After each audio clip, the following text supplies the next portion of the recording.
Hello बच्चों, मैं हिमलता बात करती आप सभी का फिर से स्वागत। तो आज हम अपनी हिंदी किताब से तीसरा पाठ पढ़ने जा रहे हैं और इस पाठ का नाम है पेंसिल बैंक। तो ये एक कहानी है। कहानी को शुरू करने से पहले आपसे पूछना चाहूँगी, बैंक क्या होता है? क्या आपको पता है? आमतौर पर सभी जानते हैं कि बैंक में हम अपना रुपया जमा करते हैं, समय पर उठा भी लेते हैं और वहाँ से हमें उधार भी मिलता है कभी जब हमें ज़रूरत हो। तो आमतौर पर बैंक यही होता है। अब पेंसिल बैंक क्या होगा तब? दिमाग लगाओ। पेंसिल बैंक जहाँ हमें पेंसिल को इकट्ठा रखना है, ठीक है, और वहाँ से हम जब चाहे पेंसिल ले भी सकते हैं यानी उधार भी ले सकते हैं। तो ये है एक पेंसिल बैंक, ठीक है। तो पहले हम कहानी को पढ़ेंगे और उसके बाद इस कहानी का भाव मैं आपको समझाऊंगी कि इस कहानी का मतलब क्या है हमारे जीवन में, इससे हमें क्या सीख मिलती है, ठीक है। तो बच्चों सभी अपनी किताबें खोलें, पृष्ठा 17 में जाए और मेरे साथ पढ़ने की कोशिश करें। Pencil bank. ट्रिंग। स्कूल की छुट्टी की घंटी बजी। सभी बच्चे अपना अपना बस्ता लेकर तेजी से बाहर भागे। देखते ही देखते कक्षा खाली हो गई। मुदित और विदिता कक्षा में ही थे। माँ ऑफिस से लौटते समय उन्हें लेने आती थी। रोज की तरह मुदित और विदिता नीचे गिरी हुई और मेज पर छूटी हुई पेंसिलें इकट्ठी करने लगे। तो यहाँ ये है मुदित और ये है विदिता। ये दोनों क्या कर रहे हैं? स्कूल की छुट्टी हो चुकी है, लेकिन यह दोनों घर नहीं गए क्योंकि ये अपनी माँ के साथ लौटते हैं। तो इन्होंने नीचे गिरी हुई और मेज़ पर छूटी हुई हर पेंसिलों को इकट्ठी करना शुरू किया। ये काम ये रोज़ाना करते हैं और सारे बच्चे चले जाते हैं। देखो सब जा रहे हैं। अब हम पृष्ठा 18 में हैं।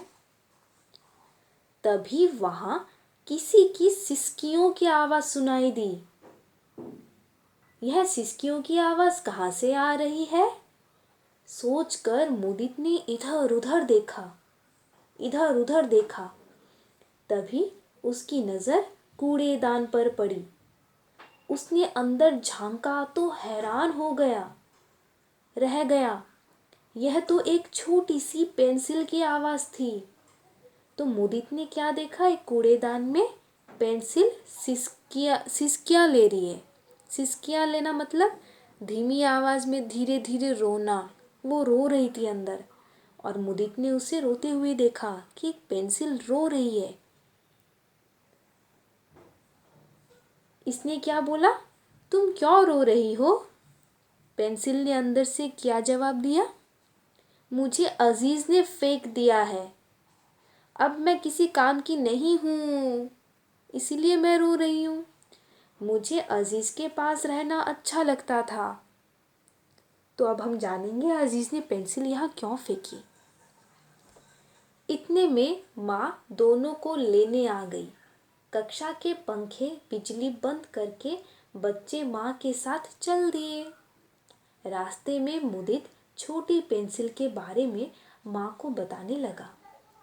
विदिता ने भी बताया कि उनके बहुत से साथी पेंसिल छोटी हो जाने पर फेंक देते हैं।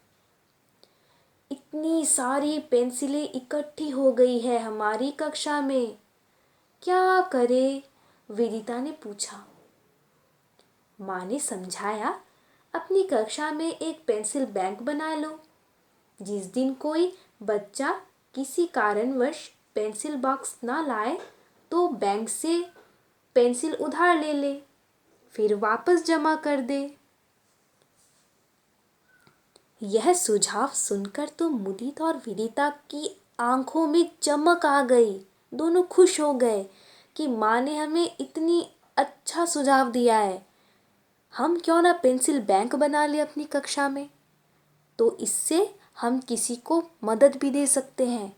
जब कोई बच्चा पेंसिल नहीं लाएगा, भूल जाएगा लाने को, तो वह बच्चा स्कूल से, उस कक्षा से जो पेंसिल बैंक है उससे एक पेंसिल उधार ले सकता है।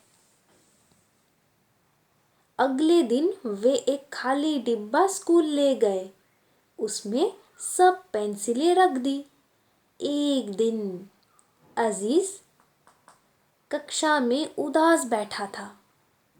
वेदिता ने कारण पूछा तो वह बोला, आज मेरा पेंसिल बॉक्स घर पर ही रह गया, क्या करूं? वेदिता ने पेंसिल बैंक उसके सामने रखा और बोली, परेशान मत हो, यह हमारा पेंसिल बैंक है, यहाँ से पेंसिल उधार ले सकते हो। अजीज ने डिब्बे में से एक पेंसिल उठा ली। पेंसिल फिर से अजीज के हाथ में आकर बहुत खुश थी। तो बच्चों, ये है अजीज और ये है विदिता, और इस डब्बे में उन्होंने पेंसिल बैंक बनाया था, जिससे अजीज ने एक पेंसिल उधार ली, और वो पेंसिल बिल्कुल यही थी। तो जब ये पेंसिल अपने अजीज के हाथों में गई, पेंसिल बहुत खुश हो गई। अरे, यह पेंसिल तो मैंने कूड़ेदान में डाल दी थी, आज इसने ही मेरी मदद की। अजीज बेहद खुश हुआ और उसे समझ भी आया कि पेंसिल छोटी हो जाने पर फेंकना नहीं चाहिए, क्योंकि मुदित और विदिता ने अपना दिमाग लगाकर स्कूल की कक्षा में पेंसिल बैंक बनाया है, जिससे वो हर बच्चों की मदद कर सकते हैं जो स्कूल में पेंसिल बॉक्स लाना भूल जाएंगे।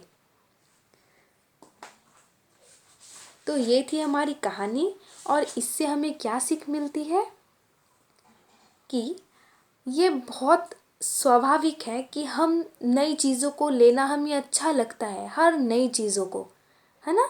लेकिन चीज़ों को सही तरह से इस्तेमाल करना और संभाल कर रखना भी ज़रूरी है। आप आज एक नई चीज़ लेते हो, इसका मतलब यह नहीं कि 2 दिन में वो चीज़ आपके लिए पुरानी हो गई है और आप वह फेंक दोगे। नहीं, अगर पेंसिल लेते हो तो ध्यान रहे, पेंसिल से जब तक आप लिख सकते हो, छोटी हो जाने पर भी उसे फेंकना नहीं चाहिए, उसे संभाल कर रखना चाहिए। आमतौर पर उपयोग कर लेने के बाद बची हुई चीज़ को हम फेंक देते हैं। ज़रा सोचें, अगर उसका कुछ उपयोग हो सकता हो तो? हाँ, हो सकता है। जब हमें ज़रूरत पड़े तब हमें वही चीज़ काम आती है, ये आपको पता है? और मुदित और विदिता ने यही काम किया। वो नीचे गिरी हुई छोटी छोटी पेंसिलों से ही पेंसिल बैंक बनाया, जिससे सभी बच्चे पेंसिल उधार ले सकते थे। तो बच्चों, ये थी हमारी आज की कहानी, और अब हम पढ़ने जाएंगे कुछ अर्थ का हमें मतलब जानना है, ये आपको याद करने होंगे। सुझाव का मतलब सलाह, बैंक जमा करना, सिसकियाँ धीरे धीरे रोने की आवाज़, ठीक है, धीरे धीरे रोने की आवाज़, आँखों में चमक आना, एक मुहावरा है ये, हम ऐसे बोलते हैं। आँखों में कैसे चमक आएगा, हमने थोड़ी ना देखा है। जब कोई खुश हो जाएगा तब आँखों में चमक आती है, ऐसा हमें बोलना है, हम ऐसे ही बोलते हैं। बहुत खुश होना। इस्तेमाल प्रयोग, उधार कर्ज, सुझाव सलाह, ठीक है। तो ये हमारी कहानी थी बच्चों। अब आपको घर पे अच्छे से ये कहानी को पढ़ना है और समझना है, और ध्यान रहे, कोई भी चीज़ को पुरानी हो जाने पर फेंक देना ज़रूरी नहीं होता है, ठीक है। आप उसे संभाल कर भविष्य में उपयोगी बना सकते हैं, और कैसे बनाना है यह आप पे निर्भर करता है। धन्यवाद।